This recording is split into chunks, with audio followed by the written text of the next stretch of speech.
Hello दोस्तों, मेरा नाम अजमत है। मैं स्वागत करता हूं अपने YouTube channel Ali computer research centre पे। आज से हम एक वीडियो सीरीज स्टार्ट कर रहे हैं जो कि होने वाला है आपका ट्रिपल सी पे। ट्रिपल सी का कंप्लीट कोर्स हम इस सीरीज़ में पढ़ेंगे, पूरा आपका कंप्लीट आपका कोर्स। एक्चुअल कोर्स स्टार्ट करने से पहले लाइक आपका what is computer, what is hardware, what is software, what is RAM, है ना। ये सब चीज़ें स्टार्ट करने से पहले यहाँ पे मैं कुछ जर्नल बातें करूँगा आपके सामने। जर्नल बातें लाइक जैसे कि आप ट्रिपल सी करने की सोच रहे हैं या करने जा रहे हैं या फिर करने वाले हैं ना। ये सारी चीज़ें करने से पहले आपके दिमाग में बहुत सारे क्वेश्चंस आते हैं, लाइक कन्फ्यूजन रहता है कि यार ट्रिपल सी करें तो कैसे करें, है ना, और फीस कितनी होती है, कैसे होता है, एग्ज़ाम कैसे देंगे। ये सारी चीज़ें हम यहाँ आपके दिमाग में क्वेश्चंस बन के आती हैं। तो उसी चीज़ को मैंने यहाँ पे एज अ क्वेश्चन लिख रखा है। इसी के थ्रू मैं आपको समझाऊंगा कि आपको ट्रिपल सी करने के लिए किस किस चीज़ से गुजरना पड़ता है, क्या क्या चीज़ आपको रिक्वायर है। तो चलते हैं, शुरू करते हैं। देखिए यहाँ पे मैंने पहला क्वेश्चन जो लिखा हुआ है एज अ क्वेश्चन कि व्हाट इज़ ट्रिपल सी। सबसे पहला क्वेश्चन तो आपका यही होता है, ट्रिपल सी है क्या। तो ट्रिपल सी के अगर हम फुल फॉर्म की बात करें तो कंप्यूटर कोर्स ऑन कॉन्सेप्ट, ठीक है, ये होता है आपका ट्रिपल सी का फुल फॉर्म। और ये ट्रिपल सी जो है आपका बनाया क्यों गया, इसका पर्पज़ क्या था। इसका पर्पज़ ये था कि देखिए यहाँ पे जो गांव के लोग हैं ना, वहाँ पे क्या होता है कि मैक्सिमम लोग जो छोटे स्केल पे होते हैं, छोटा बिजनेस करते हैं और उन्हें कोई इंटरेस्ट नहीं होता कंप्यूटर में, ठीक है, कंप्यूटर में कोई इंटरेस्ट नहीं होता। तो ये कोर्स इसलिए बनाया गया कि देखिए इस इनोवेशन को, यानी दुनिया के इनोवेशन को देखते हुए कि यार डे टू डे जो है ना हमारा क्या हो रहा है, इनोवेट हो रहा है, हमारी लाइफ जो इनोवेट हो रही है, डिजिटल लाइफ में जा रही है। तो यहाँ पे एज अ छोटे स्केल पे बिजनेस करने वाला छोटा दुकानदार भी कुछ अच्छा करे, लाइक आपका वही पुराने 19वीं सदी में ना जिए कि कापी कलम लेके, कैलकुलेटर लेके ये सब बैठ के, तो अपना कंप्यूटर पर बैठ के अपना काम करे। तो उसके पास उसके लिए उन्होंने एक 3 महीने का डिप्लोमा कोर्स बनाया गवर्नमेंट ने, जो कि गवर्नमेंट ने अथॉरिटी दी नाइलेट इंस्टीट्यूट को। नाइलेट इंस्टीट्यूट होता क्या है, फुल फॉर्म क्या होता है, वो सारी चीज़ें हम डिस्कस करेंगे। तो उन्हें अथॉरिटी दी और नाइलेट वालों ने एक 3 महीने का क्या किया, एक डिप्लोमा कोर्स बनाया। और डिप्लोमा कोर्स जितना आसान हो सके और जितना सस्ते में हो सके उन्होंने प्रोवाइड कराया लोगों को, ताकि अवेयरनेस फैल जाए लोगों में। अब यहाँ तक कि ये सब चीज़ें हो गई। इसके बाद में अब देखने जाने लगा कि यार यहाँ पे तो गवर्नमेंट की जॉब्स में भी सबसे ज़्यादा रिक्वायरमेंट हो गई इसकी, है ना। किसी भी सेक्टर्स में ले लो आप, लाइक आपको मोस्टली तो इसमें होता है आपका सभी बैंक, मतलब गवर्नमेंट जॉब में आपको रिक्वायर होती है मैक्सिमम, ठीक है। 90% गवर्नमेंट जॉब में आपका ट्रिपल सी और ओ लेवल जैसे चीज़ों की रिक्वायरमेंट होती है। तो यहाँ पे आप रिक्वायरमेंट समझ गए होंगे। आई होप आपको व्हाट इज़ ट्रिपल सी समझ में आया होगा। नेक्स्ट क्वेश्चन की तरफ बढ़ते हैं, जो कि आपका होता है generally what is the duration. Duration क्या होता है इसका। देखिए ड्यूरेशन की हम बात करें अगर, तो ड्यूरेशन इसका कोई फिक्स नहीं होता, ठीक है। आप 3 महीने में पास कर सकते हैं, 4 महीने में पास कर सकते हैं, 1 साल भी लग सकता है किसी को, है ना। ड्यूरेशन कोई फिक्स नहीं होता। लेकिन जो पॉलिसी के हिसाब से बनाई गई, नाइलेट के पॉलिसी के हिसाब से बनाई गई, वो आपका 80 आवर की कोर्स होती है, यानी 80 घंटे की कोर्स मानी गई है इसे। 80 घंटे के कोर्स में आपका 3 डिवाइड किया गया इसमें। 50 घंटे का प्रैक्टिकल, 25 घंटे का आपका थ्योरी पार्ट और 5 घंटे का प्रिपरेशन, ठीक है। तो यहाँ पे जनरली होता क्या है कि हम इसे ऐसा बोल सकते हैं कि 3 महीने की ड्यूरेशन होती है, 3 महीने का डिप्लोमा कोर्स है, ठीक है। तो यहाँ पे अब मैंने यहाँ पे ऐसा क्यों बोला कि 4 महीने भी पास कर सकते हैं, 5 महीने भी पास कर सकते हैं। इसका मतलब ये होता है कि लाइक सपोज कि आपने क्या किया, आपने पूरी तैयारी कर ली अच्छे से, 4-5 महीने पढ़ के फिर आपने पेपर भरा, ठीक है। तो वहाँ पे आपको 4 से 5 महीने लग सकते हैं, सिंपल। और जो इंस्टीट्यूट कराते हैं, अगर आप किसी इंस्टीट्यूट से कर रहे हैं, इंस्टीट्यूट ज्वाइन करके, है ना, कोई संस्था ज्वाइन करके आप क्या कर रहे हैं, कोई आप ट्रिपल सी कर रहे हैं, तो वहाँ पे भी आपको 3 महीने ही पढ़ाए जाते हैं। 3 महीने के बाद आप पेपर देते हैं अच्छे से। 2 महीने पढ़ाए जाते हैं, लास्ट महीने में आपका पेपर भरा जाता है, फिर आप तीसरे महीने में लास्ट तक आप पेपर दे देते हैं। यहाँ पे अगर हम एलिजिबिलिटी क्राइटेरिया की बात करें तो यहाँ पे एलिजिबिलिटी का कोई ऐसा रिक्वायरमेंट नहीं है कि आप ये पास होने चाहिए। लेकिन यहाँ पे अगर हम as a policy, general policy लें, हम अपने लाइफ की पॉलिसी लें या फिर नाइलेट की पॉलिसी के हिसाब से जाएँ, तो वहाँ पे हाई स्कूल रिक्वायरमेंट होती है। हाई स्कूल इसलिए क्योंकि यहाँ पे जो हाई स्कूल से नीचे पढ़े हुए होते हैं ना, उन्हें कंप्यूटर क्या समझ में आएगा। तो high school requirement, minimum requirement माना गया कि इतना तो पढ़े होना चाहिए। लेकिन वहाँ पे ऐसा कुछ अपलोड करना नहीं होता। लेकिन एज हम जर्नल अपने आप से भी सोचो यार कि हाई स्कूल नहीं पढ़े हैं और कंप्यूटर पढ़ने लगे हैं तो कुछ मतलब नहीं है ना, तो फिर ऐसा नहीं हो सकता। तो हाई स्कूल आपका मिनिमम रिक्वायरमेंट माना गया है। उसके बाद में यहाँ पे मिनिमम एज रिक्वायरमेंट अगर बात करें, मिनिमम एज रिक्वायरमेंट भी कुछ नहीं है यहाँ पे। आप हाई स्कूल बाद कभी भी कर सकते हैं, ठीक है। आप 25 साल की उम्र में भी कर सकते हैं, 30 साल की उम्र में भी कर सकते हैं। बहुत सारे लोग होते हैं जो हाई स्कूल 10-11 साल में भी पास कर जाते हैं, वो लोग भी कर सकते हैं। इसलिए आप यहाँ पे मिनिमम एज रिक्वायरमेंट कुछ नहीं है। दूसरा होता है how to apply. How to apply मतलब क्या कि देखिए यहाँ पे 2 चीज़ें होती हैं। या तो आप खुद से कर रहे होंगे, ठीक है, आप खुद से पढ़ें, आप में कैपेबिलिटी, आप पढ़ने वाले बंदे हैं, तो आपने सोचा यार मैं इंस्टीट्यूट ज्वाइन करने से बेटर है मैं खुद से पढ़ूंगा, पास कर लूँगा, ठीक है, इंस्टीट्यूट में क्यों पैसे बेकार करना, है ना। तो यहाँ पे 2 पॉसिबिलिटीज़ होती हैं, आप खुद से पढ़ें या इंस्टीट्यूट ज्वाइन करें। इंस्टीट्यूट ज्वाइन करते हैं तो वो उनकी जिम्मेदारी होती है अप्लाई करना, फॉर्म अप्लाई करना, आपका पेपर कंडक्ट कराना। अगर आप खुद से करते हैं तो यहाँ पे सारा कुछ आपको खुद को करना होता है, सारा कुछ मतलब आपको अप्लाई करना होता है, पेपर कंडक्ट कराना होता है, उसमें आपको इंस्टीट्यूट चूज़ करना होता है, प्रिपरेशन भी खुद से करनी होती है, अच्छे से सब कुछ खुद से ही करना होता है। तो उस केस में हम बात करें कि हाउ टू अप्लाई, कि अब हम खुद से पढ़ रहे हैं, लेट सपोज कि सर हाँ मेरे को कैपेबिलिटी है, मैं पढ़ सकता हूँ, मैं खुद से ही पढ़ूंगा और खुद से ही अप्लाई करूँगा। तो उस केस में क्या होगा कि ठीक है, हाउ टू अप्लाई पे हम आते हैं। तो उस केस में आप क्या करेंगे कि खुद से भरेंगे फॉर्म हम। तो ये हम यहाँ पे जनरल बातें जानेंगे इसके हाउ टू अप्लाई। हम जब प्रैक्टिकल बेस पे आएंगे तो ये हम जो पहला पड़ाव होगा हमारा, जो फर्स्ट स्टेप होगा हाउ टू अप्लाई, वो हम प्रैक्टिकली देखेंगे, उसके बाद में हम जनरल बातें करते रहेंगे, ठीक है। तो यहाँ पे तो मुमकिन नहीं है, पॉसिबल नहीं है कि हाउ टू अप्लाई हम स्टेप बाय स्टेप बता सकेंगे, क्योंकि वो टोटल प्रैक्टिकल बेस होता है। तो जब हम सिस्टम पर आएंगे तो वहाँ पर हम देखेंगे कि कैसे फॉर्म भरते हैं, कैसे अप्लाई करते हैं, क्या क्या चीज़ें होती हैं उसमें, कैसे, है ना, किस तरीके से हम डॉक्यूमेंट अपलोड करते हैं, सारी चीज़ें हम स्टेप बाय स्टेप देखेंगे। वहाँ पे बढ़ते हैं नेक्स्ट हमारा व्हाट इज़ द फीस। अब फीस की बात करें, बड़ा कन्फ्यूज़न क्वेश्चन क्या पूछ लिया है क्या दिमाग में आ गया, क्या चल रहा है ये। तो फीस की बात करते हैं। फीस देखिए यहाँ पे इंस्टीट्यूट, यहाँ पे भी 2 पॉसिबिलिटीज़ हैं। अगर आप इंस्टीट्यूट ज्वाइन करते हैं या फिर खुद से पढ़ते हैं। इंस्टीट्यूट ज्वाइन करते हैं तो वहाँ पे उन्होंने चार्ज करने हैं 4,000 से 5,000 चार्ज करते हैं। कोई इंस्टीट्यूट कोई इंस्टीट्यूट 3,000 में, कोई इंस्टीट्यूट 6,000 में, उनका अपना अपना क्राइटेरिया होता है, ठीक है। लेकिन हम गवर्नमेंट फ़ीस की बात करें, सरकारी फ़ीस जो नाइलेट को जाती है वो आपकी जाती है 500 प्लस इंक्लूडिंग कुछ टैक्सेस होते हैं इसमें, है ना, कुछ सर्विस टैक्सेस होते हैं, और इंक्लूडिंग आपके 576-580 तक पहुंच जाते हैं। तो अगर आप खुद से कर रहे हैं तो आपका इतना ही फीस लगना है। अगर आप इंस्टीट्यूट से कर रहे हैं तो इंस्टीट्यूट वाले जितना ही आप से ले लें। हाँ, इंस्टीट्यूट वाले भी इतना ही फीस पे करते हैं, गवर्नमेंट फीस। बाकी जो इसके ऊपर वो चार्ज करते हैं वो उनके जेब में चला जाता है, उनके पॉकेट में जाता है। तो आप खुद से डिसाइड कीजिए कि करना कि आपको खुद से करना है या इंस्टीट्यूट से ज्वाइन करना है, वो अप टू यू, ठीक है। नेक्स्ट बढ़ते हैं, what is document need to fill the form. Document क्या क्या, अगर हम फॉर्म बैठे भरने तो क्या क्या चीज़ हमें चाहिए फॉर्म भरने के लिए।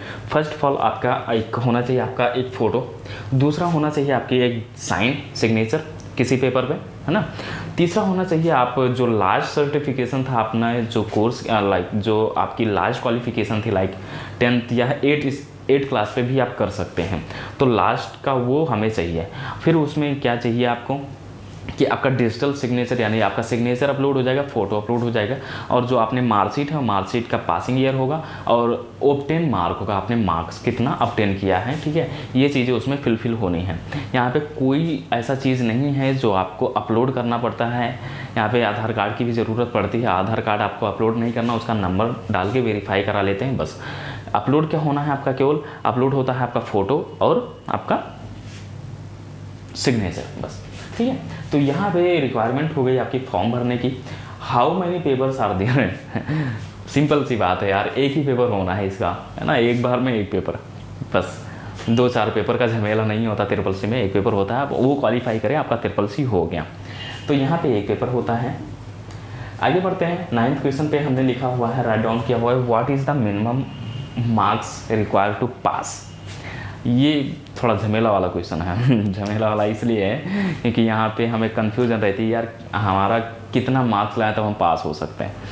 देखिए यहाँ पे अगर आपका पेपर अगर नहीं होता, मतलब यहाँ पे होता है कंफर्म होता है आपका पेपर होता है 100 मार्क्स का, 100 मार्क्स के होते हैं, जिसमें आपको 50% मार्क्स ऑब्टेन करने होते हैं पास करने के लिए। 50% से कम आएगा आप फेल कर जाएंगे। 50% से ऊपर जब बढ़ने लगते हैं तो उसमें क्राइटेरिया आने लगती हैं, A ग्रेड, B ग्रेड और C ग्रेड ऐसे असाइन किए जाते हैं 50% के ऊपर वालों को। 50% से जो कम रह जाते हैं उन्हें फेल कर दिया जाता है, सिंपल, ठीक है। आगे बढ़ते हैं, what is the mode of examination. What is the mode of examination मतलब कि हमारा जो एग्ज़ाम होना है किस बेसिस पे, ऑनलाइन होना है ऑफलाइन होना है। तो यहाँ पे क्लियर कट बात है, ऑनलाइन होना है आपका। आपको पेन और कॉपी की ज़रूरत नहीं पड़ेगी। वहाँ पे आप कंप्यूटर दिया जाएगा, आप कंप्यूटर पर लॉगिन करेंगे, अपनी पासवर्ड और आईडी दी जाएगी उसे, जहाँ पे आपका सेंटर जाएगा वहाँ पे आप लॉगिन करेंगे, सिस्टम मिलेगा, उस सिस्टम पे आप अपना फॉर्म मतलब जो आपके क्वेश्चंस पेपर हैं वो आप सॉल्व करेंगे और सबमिट कर देंगे। मतलब कहने का ये है कि ऑनलाइन मोड होने वाला है टोटली। ओके, आगे बढ़ते हैं, how many questions to be attempt. ठीक है, देखिए लेट सपोज कि हमारा पेपर जो हुआ वो 100 क्वेश्चन का हुआ। अब हमें अटेम्प्ट कितना करना चाहिए पास होने के लिए? अटेम्प्ट करना तो आपको 100 के 100 करने चाहिए, क्योंकि माइनस मार्किंग तो होती नहीं है इसमें। ये याद रखेंगे, माइनस मार्किंग नहीं होती। क्वेश्चन गलत हो तो गलत हो गया, उससे आपके मार्क्स नहीं डिडक्ट होते, फर्स्ट ऑफ ऑल। सेकंड, आपको अटेम्प्ट 100 करने हैं, लेकिन पास होने के लिए कितना चाहिए आपको? करेक्ट वो 50 चाहिए आपको मिनिमम। उसके ऊपर जो भी आपका करेक्ट जाता है, जैसे मैंने पहले ही बताया कि आपको 100 में से 50% ऑब्टेन करने होते हैं तो आप पास होते हैं। तो वैसे यहाँ पे भी कि अगर आपका 100 क्वेश्चन का पेपर आया तो अटेम्प्ट तो आप जितना हो सके उतना करें, लेकिन आपका करेक्ट होना चाहिए 50 क्वेश्चन, तब आप पास कर पाएंगे वहाँ पे। नेक्स्ट बढ़ते हैं, यहाँ पे 12 नंबर क्वेश्चन पे मैंने लिखा हुआ है what is the duration of examination. यहाँ पे ड्यूरेशन क्या दिया होता है? यहाँ पे 1.5 घंटे का ड्यूरेशन होता है, यानी 19 मिनट का 100 क्वेश्चन होते हैं। 100 क्वेश्चन 19 मिनट, थोड़ा अच्छा नहीं है लेकिन फिर भी करना ही है ना। तो ये होता है आपका 19 मिनट का पेपर होता है जिसमें आपके 100 क्वेश्चन होते हैं। नेक्स्ट बढ़ते हैं, where I can appear the exam. देखिए यहाँ पे मैं एग्ज़ाम कहाँ दे सकता हूँ, ये सबसे बड़ा क्वेश्चन होता है। ये क्वेश्चन जब आप फॉर्म भरते हैं तो वहाँ पे आपको चूज़ करना पड़ता है कि आप लोकेशन क्या दे रहे हैं। डिस्ट्रिक्ट वाइज चूज़ करते हैं। डिस्ट्रिक्ट वाइज जब चूज़ करते हैं तो नाइलेट क्या करता है कि उसी डिस्ट्रिक्ट में आपका पेपर कंडक्ट कराता है आपके किसी रजिस्टर्ड इंस्टीट्यूट को। ठीक है, यहाँ पे ये केस होता है पॉसिबिलिटीज़ 99%। ठीक है, 99% केस में यही होता है, जो आपने चूज़ किया वहीं पे जाएगा। 1% केस में ऐसा भी हो सकता है कि आपका कोई डिफरेंट लोकेशन भी असाइन कर दिया जाए आपको। ये आपका नाइलेट वालों को राइट होता है, उनका अधिकार है, वो कर सकते हैं आपका लोकेशन आपका पेपर सेंटर जो है किसी दूसरे लोकेशन पे जो आपने चूज़ नहीं किया है वहाँ दे सकते हैं। लेकिन ये हालांकि बहुत कम ही केस में होता है, कहीं 100, 200, 500 फॉर्म में एक फॉर्म ऐसा आता है जो एक कैंडिडेट आता है वो इस तरीके से आता है कि उसकी लोकेशन दूसरी जगह से आ रही होती है। ठीक है, हम आते हैं नेक्स्ट क्वेश्चन पे, can I apply again. Simple सी बात है, यस ऑफकोर्स अप्लाई कर सकते हैं।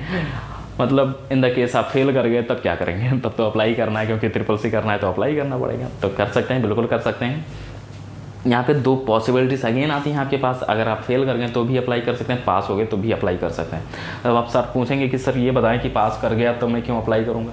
देखिए यहाँ पे वैसे तो फिलहाल जो आपके ग्रेड्स असाइन किए जाते हैं ये B, C ये तो मायने नहीं रखते, लेकिन यहाँ पे बहुत सारे लोगों को सेटिस्फैक्शन नहीं मिलता कि मेरा यार D ग्रेड आया, मैं क्या करना चाहता हूँ, फिर से पढ़ के फिर से एग्ज़ाम देना चाहता हूँ। पास हो गया D ग्रेड से फिर भी, तो वो फिर भी एग्ज़ाम दे सकते हैं, वो अपना ग्रेड बढ़ाने के लिए कि हाँ D ग्रेड से पास हुआ था इस बार, मैं अच्छे से मेहनत करके और मतलब ग्रेड अच्छा लाना चाहता हूँ। तो उस केस में भी आप एग्ज़ाम दे सकते हैं, दोबारा अपील कर सकते हैं, दोबारा अगेन आप फॉर्म भर सकते हैं। फिर नेक्स्ट क्वेश्चन है when the result will be declared. देखिए यहाँ पे जब आप पेपर देते हैं फिर आपके दिमाग में आता है यार पेपर तो मैंने दे दिया, अब क्या करूँ, अब पेपर मतलब वेट कर रहा हूँ, रिजल्ट कब आएगा, और रिजल्ट आता है आपका पेपर के 15 दिन बाद से स्टार्ट हो जाता है आपका। अब आपका इस तरीके से 15 दिन बाद स्टार्ट हो जाता है, लेकिन कोई ज़रूरी नहीं है कि आपके कंफर्म नहीं होता कि आपका रिजल्ट उसी दिन आ जाएगा, डिपेंड करता है। क्योंकि ट्रिपल-सी का देखिए हर महीने आपने देखा होगा पेपर होता है, ठीक है, हर महीने पेपर होता है और भर भर के पेपर होता है। बहुत सारे बच्चे जो हैं इसमें पार्टिसिपेट करते हैं। तो जो जहाँ से ये सर्टिफिकेट बन के आता है ना, जहाँ पे कॉपियाँ चेक होती हैं, वहाँ पे आपका अकेले का जो क्वेश्चन पेपर गया वो आपका अकेले का नहीं गया, वही वहाँ पे लाखों करोड़ों बच्चों का डेटाबेस है। तो उन्हें भी तो टाइम लगेगा ना, उन्हें चेक करने में, नंबर असाइन करने में, प्रोसेस करने में। तो इस तरीके से उसमें थोड़ा टाइम लग सकता है, लेकिन जनरली माना जाता है 15 डेज़। ठीक है, 15 दिन बाद आपका आना शुरू हो जाता है। फिर नेक्स्ट क्वेश्चन आता है हमारा, व्हाट और द डिफरेंट ग्रेड्स सबसे मोस्ट इम्पॉर्टेंट। अब यहाँ से पता लगेगा कि आपने कितना पढ़ा था, कितना क्वेश्चन किया था वहाँ पे हैं? तो यहाँ पे देखिए डी ग्रेड किन लोगों का आता है, जिन्होंने 50 से 54% क्वेश्चन अटेम्प्ट किए होंगे उनका आता है 50 डी ग्रेड। ठीक है, डी ग्रेड इन्हें असाइन किया जाता है। इन्होंने इस तरीके से बोला जाता है कि हाँ यार डी ग्रेड से मैं पास हो गया। सी ग्रेड किसे असाइन किया जाता है, जो 55 से लेकर 65% तक मार्क्स ऑब्टेन करते हैं, उन्हें सी ग्रेड असाइन किया जाता है। और बी ग्रेड उन्हें असाइन किया जाता है जो 65 से लेकर 74% तक आप परसेंटेज लाते हैं, तो उन्हें बी ग्रेड असाइन किया जाता है। और ए ग्रेड किससे असाइन किया जाता है, ये ग्रेड उन्हें असाइन किया जाता है जो 75 से लेकर 84 तक लाते हैं परसेंटेज में, उन्हें ए ग्रेड असाइन किया जाता है। ये क्या होता है, बहुत अच्छा है अगर आपका ए ग्रेड आए, बी ग्रेड आए, है ना। डी ग्रेड में तो जाना ही नहीं, क्योंकि अगर आप हमारे साथ जुड़ेंगे तो डी ग्रेड और बी ग्रेड सी ग्रेड में जाना ही नहीं है। हमारे 3 पास पॉसिबिलिटीज़ बनेंगी, बी, सी, बी, ए और एस। एस ग्रेड क्या होता है, इसमें एस ग्रेड भी बनाया गया। इसमें एक मोस्ट इंपॉर्टेंट कैटेगरी है एस ग्रेड। एस ग्रेड उन्हें असाइन किया जाता है जो 85 से एबव असाइन नंबर परसेंटेज लाते हैं, यानी 85% से ऊपर जिनका आता है उन्हें एस ग्रेड असाइन किया जाता है। अगर आप एस ग्रेड या ए ग्रेड लाना चाहते हैं तो आप हमारे साथ जुड़िए। आई प्रॉमिस यू कि हमारा इससे कम नहीं आने वाला। इस तरीके से हम पढ़ने वाले हैं इस पूरे कोर्स को। ठीक है, हम आगे बढ़ते हैं। फेल तो भाई बिलो 50, जिसका आ गया वो फेल हो गया, 50% से जिसका कम आ गया वो फेल हो गया, फिर से पेपर दे अपना ना। तो ठीक है, आगे बढ़ते हैं। नेक्स्ट क्वेश्चन है हमारा, who will issue the certificate. Who will issue the certificate. देखिए यहाँ पे नाइलेट जो होता है, ठीक है, अब नाइलेट होता क्या है इस चीज़ में हम बाद में बात करेंगे।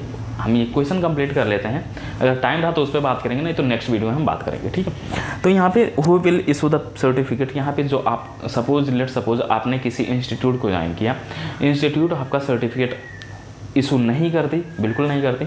यहाँ पे क्या होता है, लेट सपोज कि ये रही आपकी नाइलेट, लेट सपोज ये आपका नाइलेट संस्था है, इंस्टीट्यूट है, और ये छोटे छोटे संस्थाओं को क्या देती, फ्रेंचाइजी देती हैं। ठीक है, राइट्स देती कि आप अपने यहाँ से क्या करो, बच्चों को पढ़ाओ और मैं यहाँ से सर्टिफिकेट इशू कर दूंगा। ठीक है, तो इस तरीके से आपने कहीं लेट सपोज कि आपने इस इंस्टीट्यूट से CCC करना ज्वाइन किया, करना लगे, तो यहाँ से आपका सर्टिफिकेट इशू नहीं होता। जो आपके नियरेस्ट है वो आपका मेन संस्था यानी हेड ऑफिस से, आपका नाइलेट के हेड ऑफिस से आपका रिजल्ट इशू होता है। ठीक है, अब ये प्रोसेस कैसे होता है, ये चीज़ें हम बाद में बात करेंगे। यहाँ पे फिर हम बात करते हैं नेक्स्ट क्वेश्चन पे, can I collect certificate from offline. No, बिल्कुल नहीं कर सकते, बिल्कुल नहीं कर सकते, ऑफलाइन कलेक्ट नहीं कर सकते। आप ये सोचें कि मैं जाके नाइलेट इंस्टीट्यूट पे जाके मैं सर्टिफिकेट कलेक्ट कर लूँ, तो ये पॉसिबल नहीं है। या फिर आप ये सोचें कि मैं ऐसा मेल कर दूँ कि, या फिर मैं कुछ ऐसी टेक्निक करूँ कि वहाँ से डिस्पैच कर दें, यहाँ से भेज दें मेरे लिए, तो ये भी पॉसिबल नहीं है। क्योंकि यहाँ पे आपका फिर से मैं वही टॉपिक पे आता हूँ कि आपका डेटा केवल वहाँ पे नहीं है, बहुत लाखों करोड़ों बच्चों का डेटा है। कितना टाइम लगा के वो आपके डेटा को ढूंढेंगे, फिर आपके लिए सर्टिफिकेट तैयार करेंगे, फिर आपको देंगे, तो ये पॉसिबल नहीं है। हाँ, ये चीज़ आपके लिए जो आप सर्टिफिकेट डाउनलोड करते हैं, जिसे हम बोलते हैं ई-सर्टिफिकेट, जिसे इलेक्ट्रॉनिक सर्टिफिकेट बोलते हैं, ये आपके स्टूडेंट पोर्टल आईडी पे आपकी अपलोड कर दी जाती है। आप जाके वहाँ पे सिंपली डाउनलोड करें, मेन वही होता है ना। तो हमें क्या करना है, इतना झमेला करने से कि मैं नाइलेट जाऊँ वहाँ से ऑफलाइन कलेक्ट करूँ, है ना, झमेला करूँ। लेकिन पॉसिबिलिटीज़ बनती हैं, पॉसिबिलिटीज़ ये बनती हैं कि पैसा है तो सब कुछ है ना, तो पैसा फेंको तमाशा देखो, तो ऐसा हो सकता है। लेकिन वो भी मे बी 5% चांस है कि हो जाए, बाकी नहीं होता है। ये चीज़ मैंने कवर कर दी। यहाँ पे लास्ट क्वेश्चन पे आते हैं, what can I do in case of my certificate. अगर मैंने अपना सर्टिफिकेट लॉस्ट कर दिया है तो मैं क्या करूँ। वहाँ पे सिंपल सी बात है कि यहाँ पे आपका ई-सर्टिफिकेट है, तो आपका जो इंटरनेट पे अपलोड कर दिया गया है आपके अकाउंट पे, आपके रजिस्ट्रेशन कोड को लेके, तो आप हमेशा डाउनलोड कर सकते हैं। अगर ये भी पॉसिबिलिटीज़ नहीं बनती है तो आप पास में किसी साइबर कैफ़े पे जाके या फिर CSC सेंटर पे जाके वहाँ से आप डाउनलोड करवा सकते हैं, रीइशू करवा सकते हैं। सिंपल। तो आई होप ये चीज़ें आपको क्लियर हो गई होंगी। मैंने कोशिश करी है कि आपके क्वेश्चंस को सॉल्व करूं। अगर इसके अलावा भी आपके कुछ क्वेश्चंस बनते हैं तो आप कमेंट कीजिए, और ये वीडियो अच्छा लगा हो तो आपको पता ही है क्या करना है, लाइक करना है, सब्सक्राइब करना है चैनल को। अगर आप CCC पढ़ना चाहते हैं अच्छे से तो जुड़िए मेरे साथ, है ना। पूरे 100% एफर्ट से हम होंगे कामयाब, है ना। तो हम मिलते हैं नेक्स्ट वीडियो में, जिसमें हम बात करेंगे एक्चुअल सिलेबस की। एक्चुअल सिलेबस आपका क्या है ट्रिपल सी का, जो कि हमें पढ़ना चाहिए। यहाँ पे मैं एक मेजर चीज़ बताना चाहता हूँ आपको कि यहाँ पे जो फेल और पास होने की कैटेगरी हमारे, आपने देखा होगा कि आप 3 महीना में बहुत मेहनत किया लेकिन फिर भी फेल हो गए, 2 महीना मैंने बहुत पढ़ा फिर भी फेल हो गए ट्रिपल सी में। उसका मैं रीज़न बताऊंगा। रीज़न वो ये है कि यहाँ पे हमें एक्चुअल ना, जो आपने देखा होगा, जो मैं पढ़ के जाता हूँ, हम पढ़ के जाते हैं, मैक्सिमम चीज़ें वो डिफरेंट आ जाती हैं। तो एक्चुअल हमें जो है ना सिलेबस का पता नहीं चलता, एक्चुअल मतलब पेपर पैटर्न नहीं पता चलता कैसे होता है। ये सारी चीज़ें आपको इसी सीरीज़ में कवर कराई जाएंगी। उसके लिए आप बेफिक्र रहें, आप जुड़े हैं तो आप अच्छे से पास होंगे, ठीक है। मिलते हैं नेक्स्ट वीडियो में, जिसमें हम अपना जो हमारा सिलेबस होने वाला है पूरे ट्रिपल सी में, हम क्या क्या चीज़ें पढ़ने वाले हैं, और सिलेबस के बाद हम जब हमारा ट्रिपल सी कंप्लीट हो जाएगा कोर्स, उसके बाद में हम मिनिमम 10 जो है प्रैक्टिस सेट करेंगे, यानी आपकी प्रैक्टिस हो जाए पेपर पे कि कैसे पेपर अटेम्प्ट करना है। उसके बाद में हम फाइनल अपना एंड अप करेंगे। तो मिलते हैं नेक्स्ट वीडियो में, तब तक रखें अपना ध्यान रखें। Thank you.